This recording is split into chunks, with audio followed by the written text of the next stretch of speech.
Welcome to The Thing About Austen, a podcast about Jane Austen's world. I'm Zan. And I'm Diane. And this episode, we're talking about the duel in Sense and Sensibility. 10 Duel Commandments.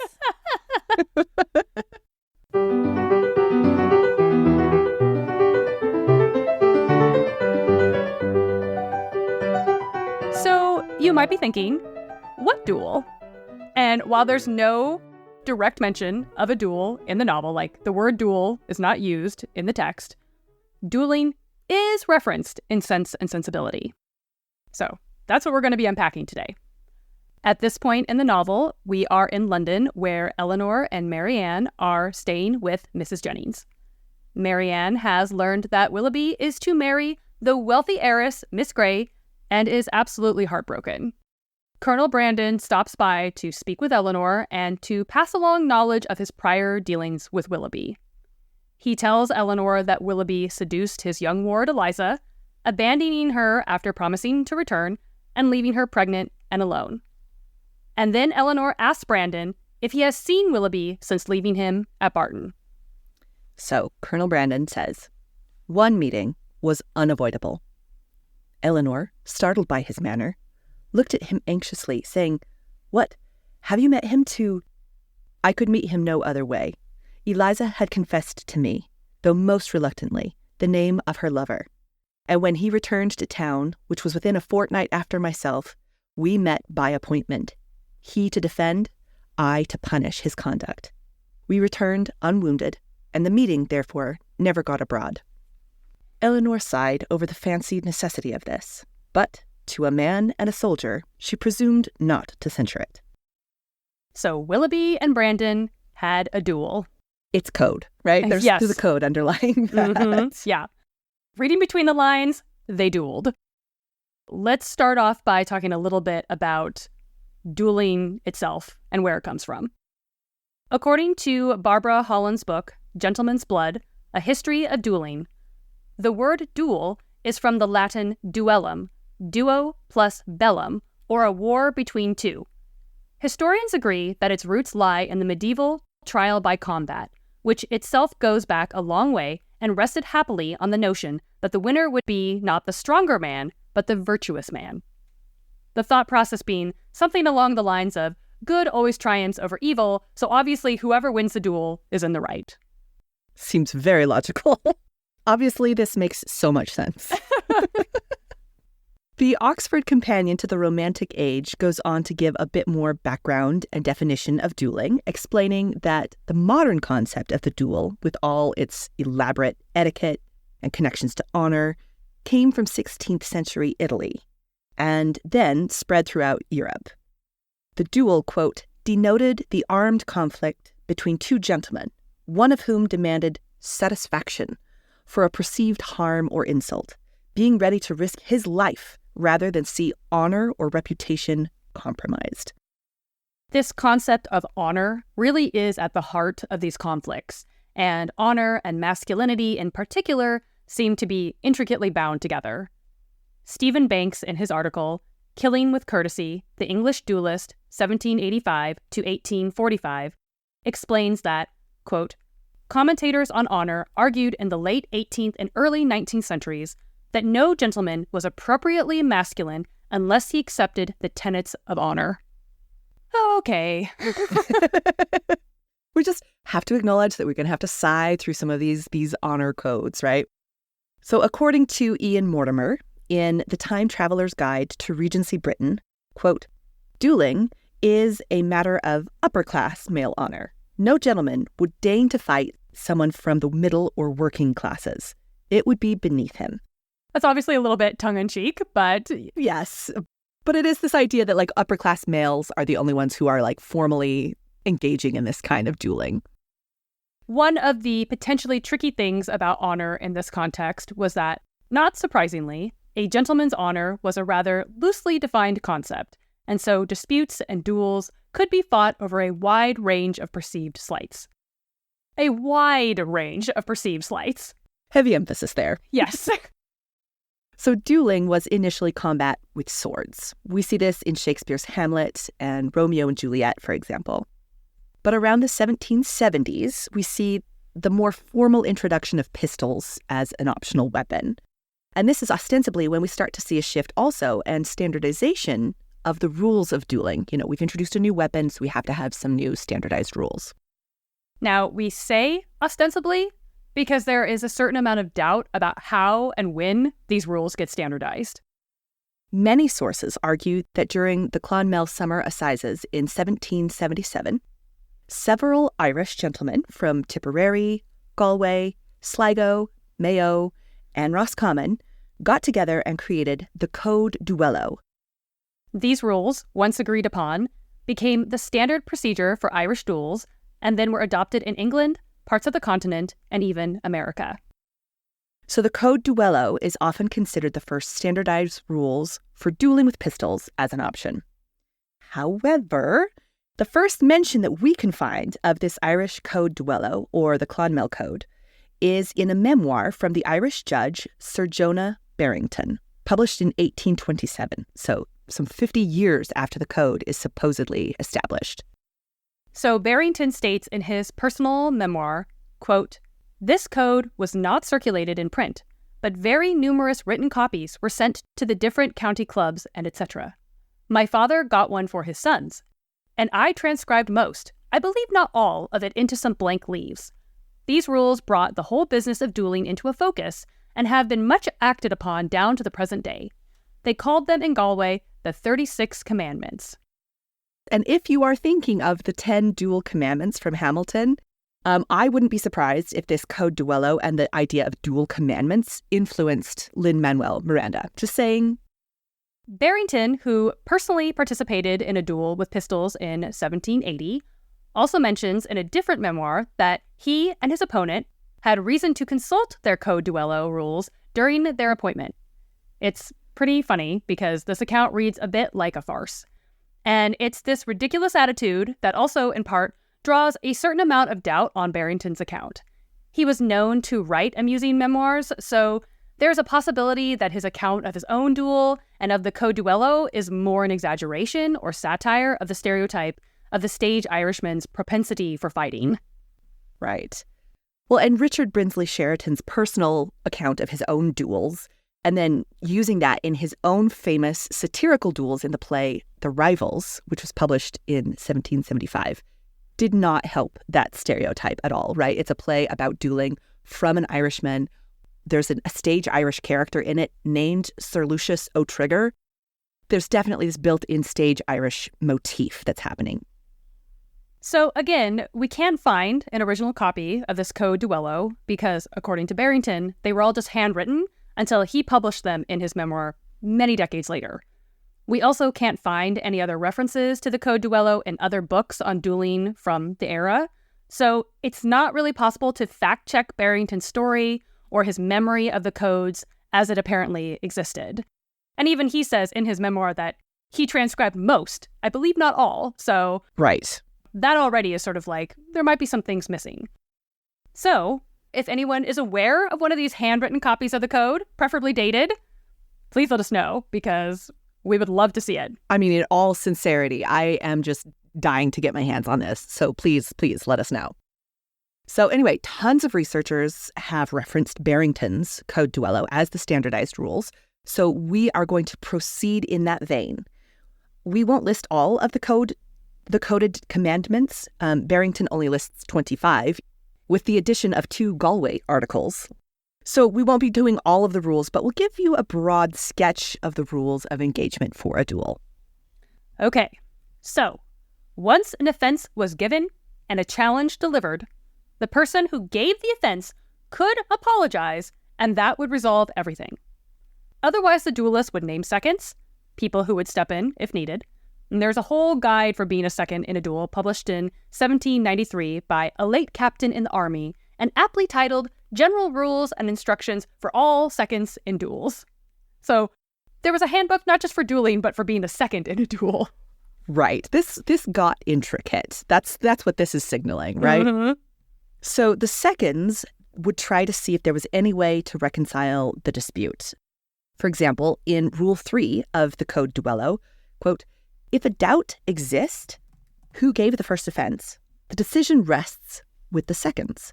If they won't decide or can't agree, the matter must proceed to 2 shots or to a hit if the challenger require it. So, there's a lot of responsibilities if you're going to be a second. So again, first, there's an offense, then a challenge is delivered. The person who did the offense can apologize. If that doesn't work out, then we name seconds. Then the seconds basically try to play mediator and try to get things resolved. And then if that doesn't work, now we go to the actual duel. And then there's a whole list of protocols that the seconds would arrange, like getting a doctor to observe the procedure, ensuring the quality of the weapons, whether swords or pistols, etc. It's like organizing a work meeting or something. Yes. This is something we're assigning to John, and then, we need so-and-so to do this. Yeah, there's a list of responsibilities. Yeah, it's very much like, send me a Google Calendar invite for our duel. Yes. I like it. So much more convenient that way, right? Could this duel be an email? That's the question. Yes, exactly. This duel really could have been an email. Well, it seems appropriate, honestly. Okay, so let's get into a couple more of these rules, right? So the person who was challenged got to choose the weapons. So this would be, I choose swords or pistols, etc. The person who issued the challenge chose the location for the duel. I just have to say, if I'm challenged to a duel, I'm choosing rock, paper, scissors. That is the appropriate choice of weapon. I don't understand.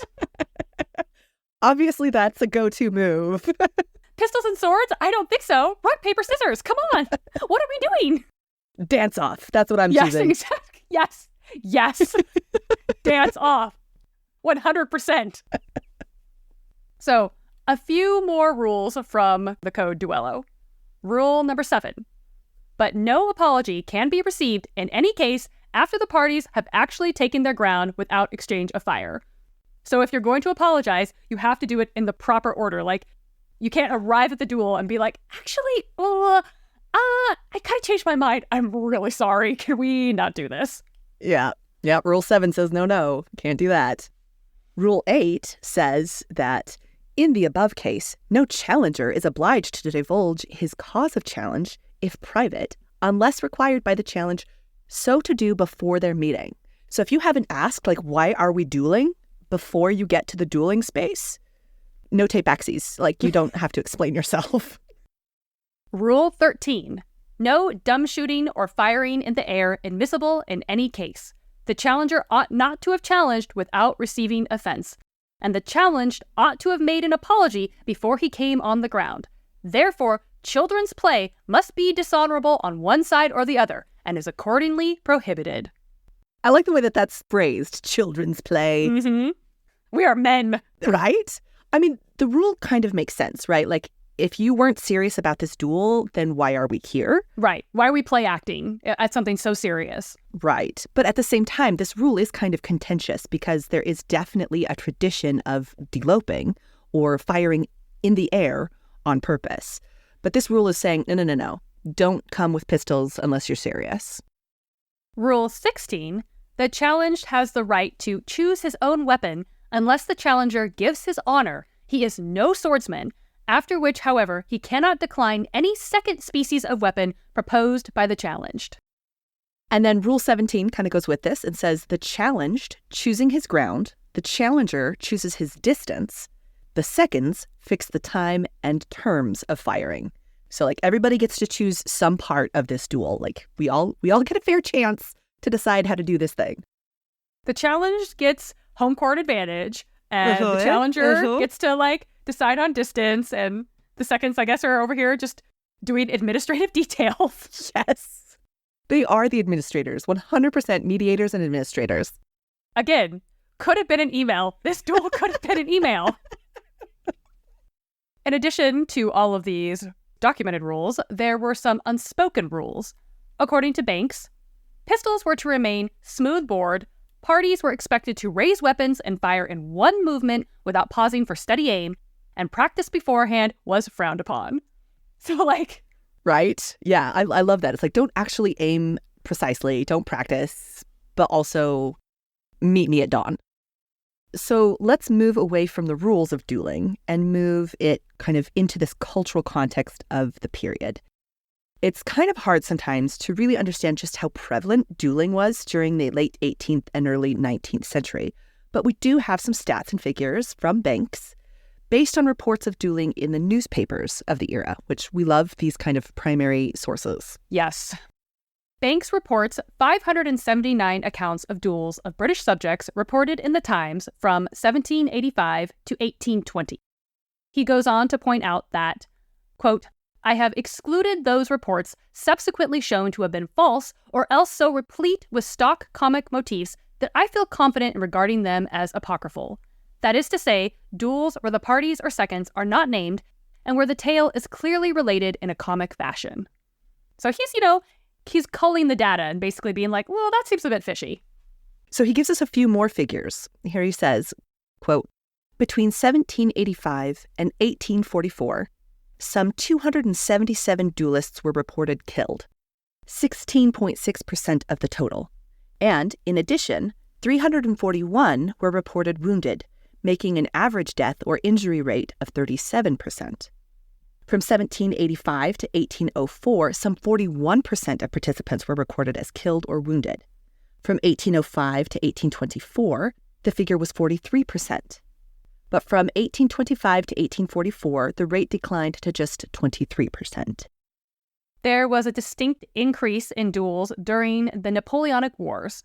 After 1815, there is a steep decline in duels. According to Banks, quote, a high percentage of duels during the Napoleonic Wars were fought by military officers because a larger proportion of gentlemen held commissions during that period. In addition, it seems that military life was peculiarly productive of the types of disputes that led to duels. The late Georgian elite were both competitive and jealous over honors and promotions. In military service, it was impossible to not requite a slur, and there were many cases of officers who had failed to respond to an insult appropriately being ostracized by fellow officers or even dismissed from their ships or regiments. If you, were actually level-headed enough to be like, this is a really bad idea. Everyone's like, oh, you can't, what? Do not fight a duel? Be gone with you. Catch-22. It's absolutely ridiculous. There was also a high rate of dueling in Paris, as Carolee Erickson points out in her book, Our Tempestuous Day, A History of Regency England. And she writes, the dueling that went on between the French and English officers in Paris was, in a sense, fratricidal. The men were fighting for the honor of their countries, but under rules that bound them together as gentlemen, regardless of country. So, again, just tied by rules that seem really arbitrary while also, in the middle of a war. Dueling dropped off in England around the 1830s. People were really sick of them, big surprise, and we even see a huge spike in caricatures of duelists in the 1820s. But it was still really popular in Europe through the remaining 19th century. So this wouldn't be a complete account of duels if we didn't give you a couple of at least examples, right? So dueling was fairly prominent and high profile. Not everyone was dueling, but no aristocratic person was really exempt, right? So there are examples of cabinet ministers and even the prime minister dueling during this era. We also have examples of dueling over really unexpected things. So challenges were issued over poetry. Sir Thomas More, we're looking at you. And even Almack's vouchers. And if you said, what, Almack's vouchers? Just you wait. Venetia Murray in An Elegant Madness, High Society in Regency England, states that one man challenged Lord Jersey to a duel because Lady Jersey had refused to give his wife a voucher. Lord Jersey declined to fight, saying that he could not be held responsible for his wife's decisions in social matters. Sound judgment, Lord Jersey, I'm on your side. Oh my gosh, it's so over the top, right? How dare she not issue a voucher? To the hallowed halls of Almack's, I challenge you to a duel. I would love to know what what his facial expression looked like. His initial reaction just being what? What? What is happening? Thanks, but no thanks. I will not be dueling with you over that. So now it's time to bring this all back to Austen and Sense and Sensibility. We now know some of the rules and context around dueling in the era, so now we need to give context for Colonel Brandon and Willoughby and their appointment. So here is the quick refresher. In February of the novel, Willoughby seduces Eliza in Bath. She's Brandon's ward, daughter of his first love, also named Eliza. In October, Eliza writes a letter to Brandon about her condition. Again, she was seduced and abandoned by Willoughby. She's now 8 months pregnant with his child, and Brandon has been searching for her, so he immediately sets off to go to her. Weirdly, Willoughby is also called away 2 weeks after this. Wonder why? Juliet McMaster, in her article, Good Punishes Bad, The Duels and Sense and Sensibility, points out that neither man can identify a date of possible return, suggesting that both are thinking, I might be dead because of the inevitable duel. So this sequence of events is also explained by Vince Bruton in his article, He to Defend, I to Punish, Silence and the Duel in Sense and Sensibility. So he writes, the discovery of Eliza is a consequence of the search instituted by Colonel Brandon. Mrs. Smith's discovery occurs in spite of Willoughby's attempt to conceal his relations with Eliza from his wealthy benefactor.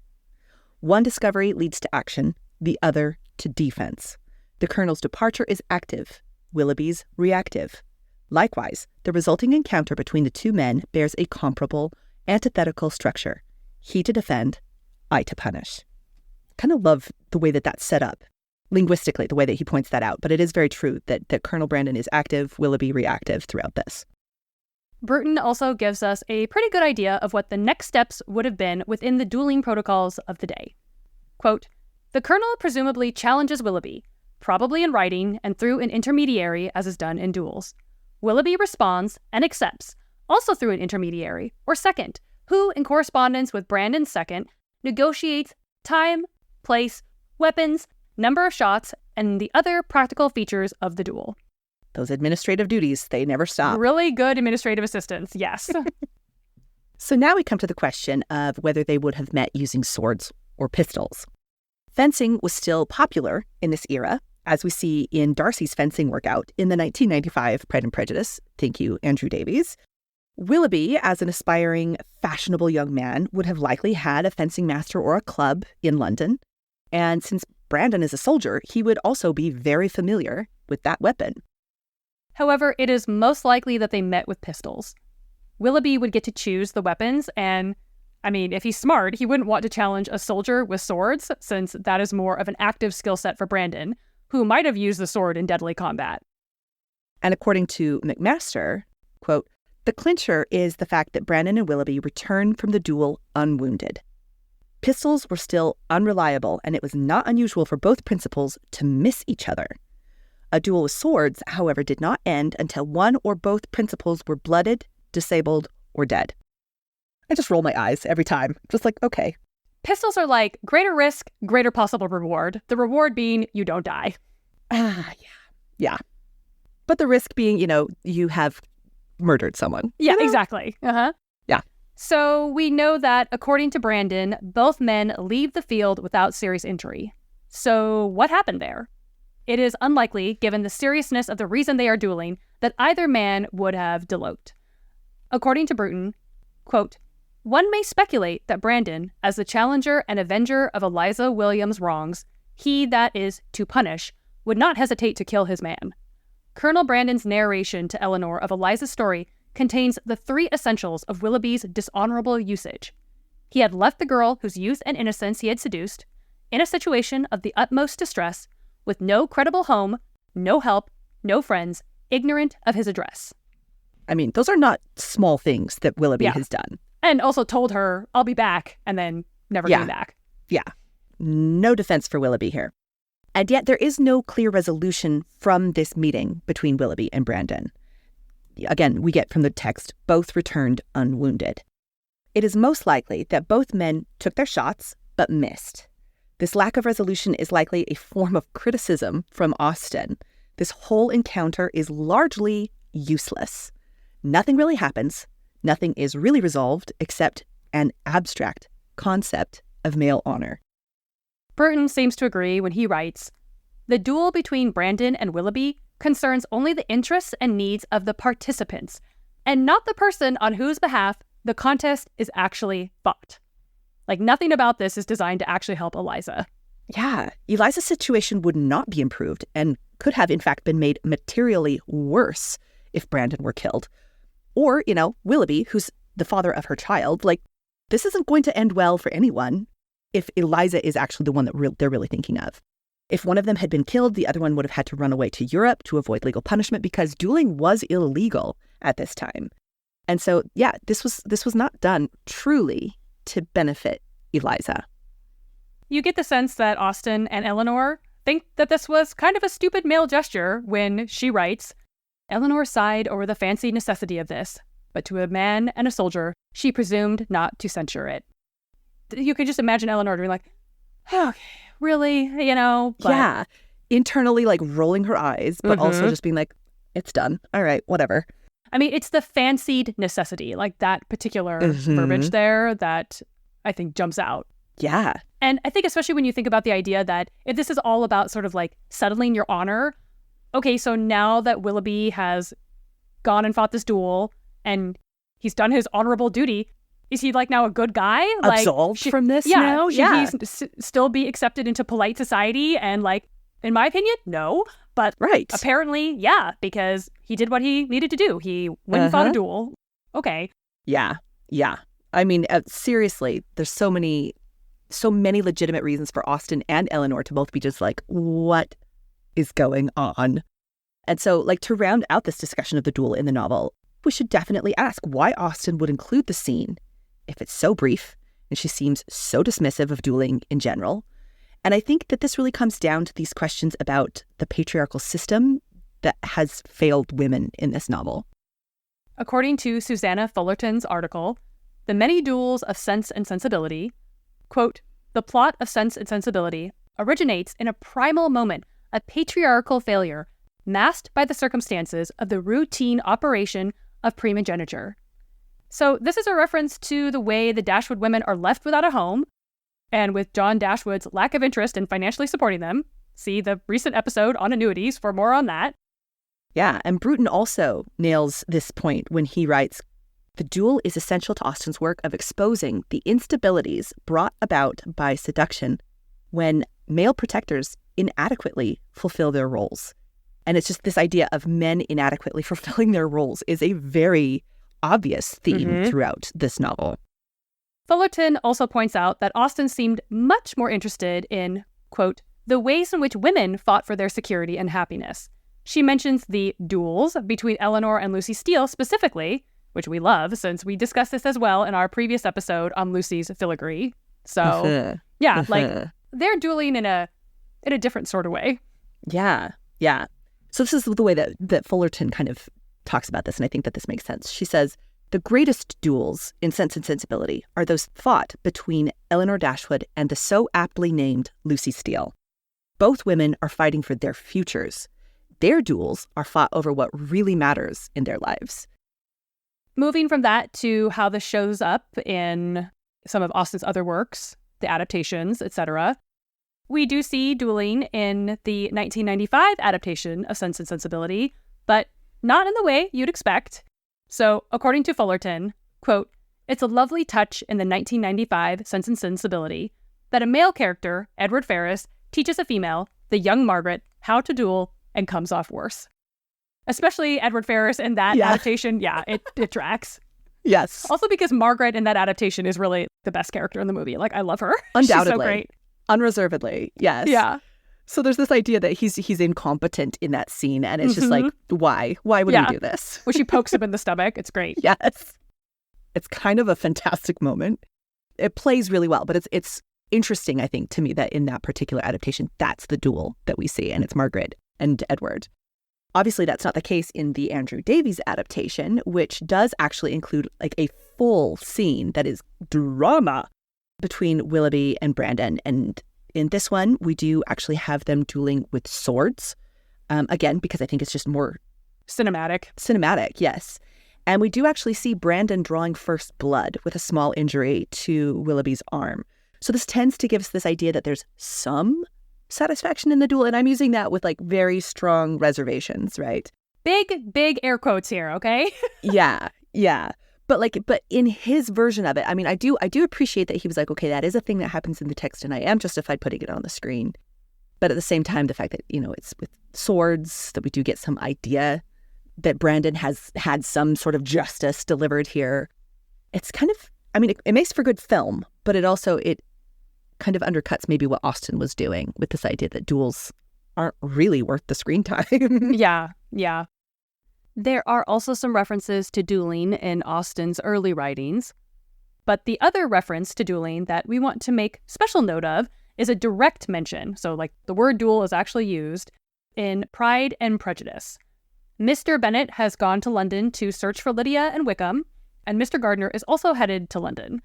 Quote, when he was gone, they were certain at least of receiving constant information of what was going on, and their uncle promised at parting to prevail on Mr. Bennet to return to Longbourn as soon as he could, to the great consolation of his sister, who considered it as the only security for her husband's not being killed in a duel. Oh, Mrs. Bennet. Yeah. Yeah, basically she's terrified that Mr. Bennet is going to challenge Wickham and then that he is going to be killed in a duel. Not an unreasonable fear, all things considered, but also it is like a moment where like we are all invited to roll our eyes at Mrs. Bennet. Well, it's an example again of like sort of Brandon and Willoughby's duel in many ways, making it all about them. This is sort of like Mrs. Bennet's kind of making this all about her in this moment. Yes. Yes. What will happen if Mr. Bennet dies in a duel? She's not actually thinking about Lydia in that moment. Again, a not unreasonable fear, but perhaps going on about it while everybody is running around trying to get stuff ready for travel, get things taken care of is maybe not helpful in that moment. Yes. Yes. Well, and Fullerton points this out as well, and she writes, in Pride and Prejudice, Jane Austen refuses to treat dueling as a grand romantic gesture of masculine bravado, instead turning it into comedy. I think that's a very apt description of what she's doing there. Dueling would serve no real purpose in this moment, and so we're allowed to laugh at the idea of a duel when Mrs. Bennet brings it up. Well, if you have any thoughts on duels or dueling, or like we said, of one of these handwritten copies of the Code Duello, please get in touch with us. You can find us on Instagram at @thethingaboutausten and on Twitter at Austen_things. You can also check out our website, thethingaboutausten.com, and email us at thethingaboutausten@gmail.com.